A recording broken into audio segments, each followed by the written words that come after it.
Shalom Chavrim, I'm Stephen Ben-Nun. You're watching Israeli News Live, a quick take of our broadcast this evening here, friends. We are getting in that mode of heading to the United States there, so it's been pretty hectic here the last couple of days. But we do have our eyes on a couple of stories there that we've been watching very closely for you. And one, of course, is the Temple Mount access. The Prime Minister of Israel, Prime Minister Netanyahu, has conceded to the Palestinian Authority and has allowed the removal of the metal detectors.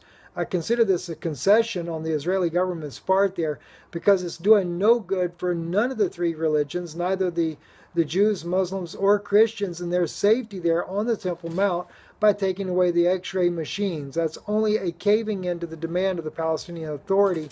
And on top of that, Mahmoud Abbas is not lifting the freeze on relations.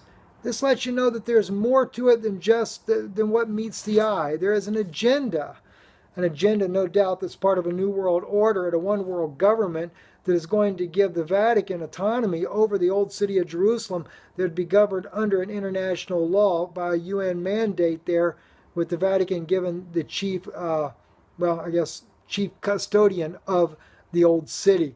That's something that we know that the late Shimon Peres had worked out with the Vatican back in 1993, the covenant that was signed with Israel and the Vatican as they begin to build their relationships. And we have seen that covenant coming more and more into effect here recently.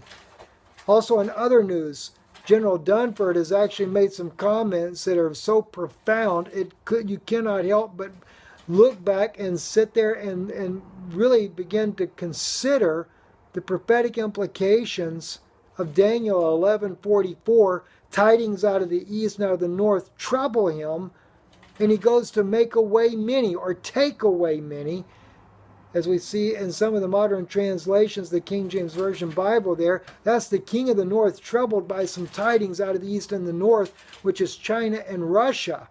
Could that be over North Korea? Well, according to General Dunford, if we end up in a war with North Korea, it would be on a catastrophic level. He said the loss of life would be horrific, and it would be unprecedented to anything that has ever been seen in any modern war to date. As the Bible prophecy said, tidings out of the east and out of the north trouble him. That's the king of the north, and he goes to take away many, just going on a rampage to kill. Could we be seeing North Korea as a catalyst for bringing this prophecy to pass? Very interesting, General Dunford's very remarks there. I'm Stephen Ben-Nun. You're watching Israeli News Live. Don't forget, we'll be at the conference in Duluth, Georgia, August 5th and 6th. Check out the website. You can get your tickets there.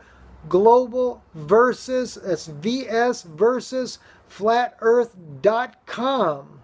There's still a handful of tickets still available. We'd like to see you there. Going to be an awesome conference. Just incredible speakers there. I know you'll be blessed by it. I'm Stephen Ben-Nun. You're watching Israeli News Live. Check out our website, israelinewslive.org. Definitely stand with us. Support the work that we do here at Israeli News Live. It's your contributions that will make these things possible, that we'll be bringing out to you, especially once we get back in the saddle. As soon as we get on the state side of the United States, we'll get our studio set back up again and get you up to date on all the latest news there, and also be touching base with you on our quick takes. Shalom.